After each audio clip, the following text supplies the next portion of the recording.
Olá, me chamo Inácio Fernandes. Sejam bem-vindos ao canal VNH. Vamos de uma nova história?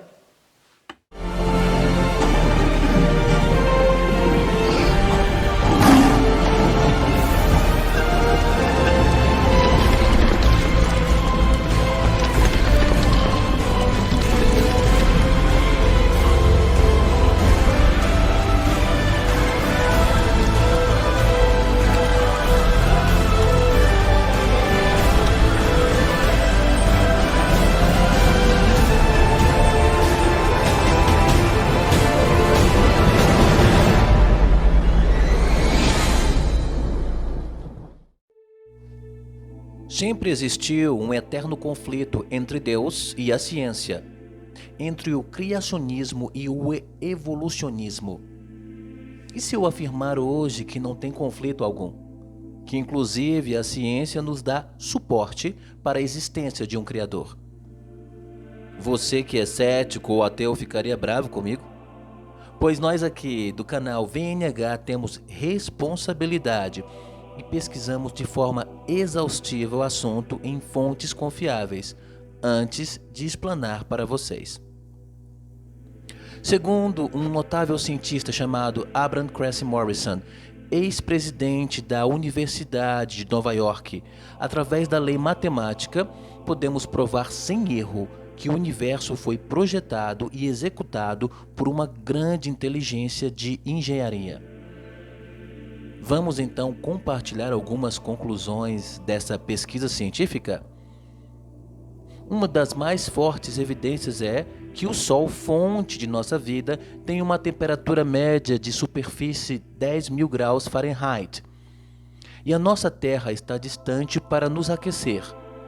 Mas essa distância é precisa, exata, pois se ele, o Sol, estivesse mais longe, seríamos um cubo de gelo.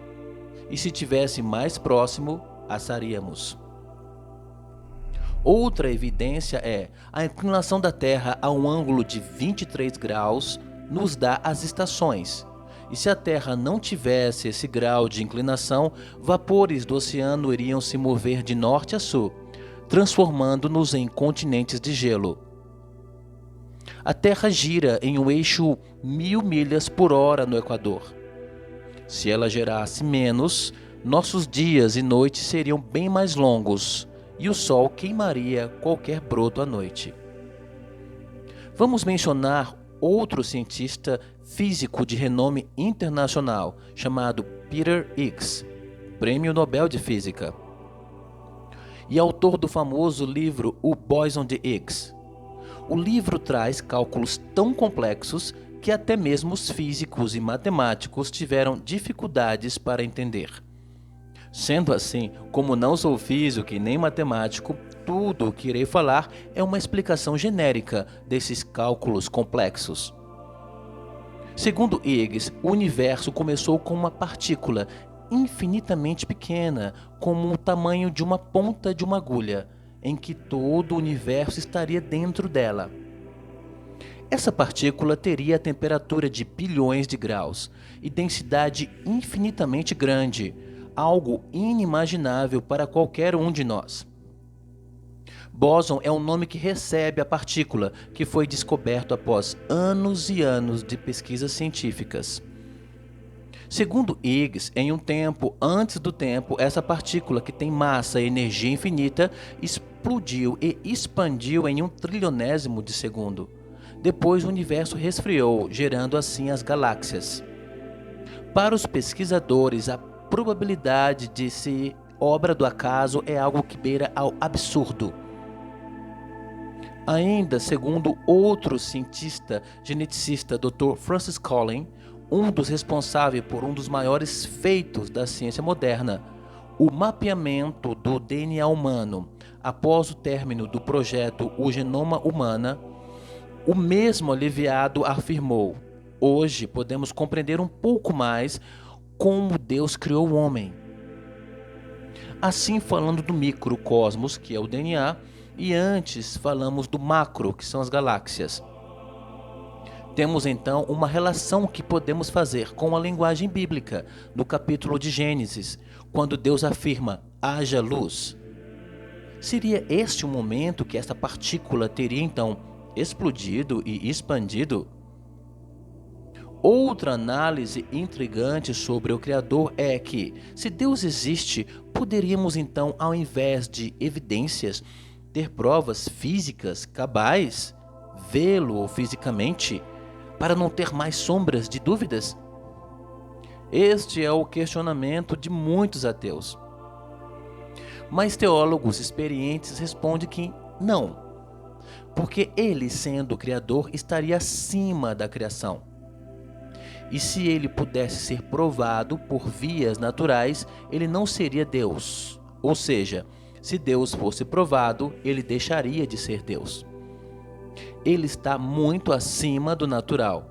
Por isso, tudo que podemos ser explicado por vias naturais tem nome de sobrenatural.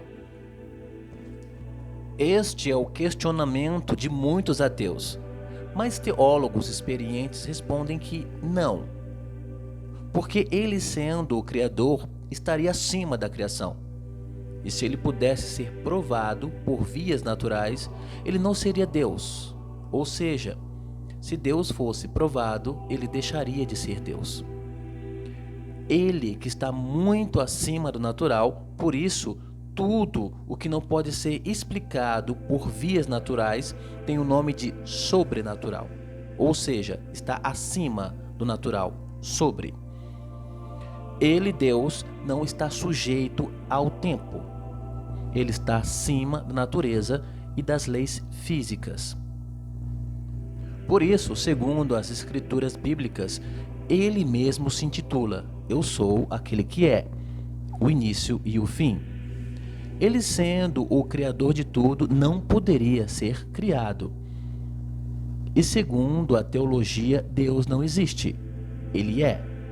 Pois algo que existe está sujeito ao tempo e às leis físicas, já mencionadas. E ele não estaria. E você? Depois de todas essas evidências, o que você acha? Eu sei que a história de hoje é polêmica e abre muitos questionamentos. Aqui você está livre para concordar, discordar. Nossa equipe fica por aqui. Grande abraço, boa semana para você e sua família.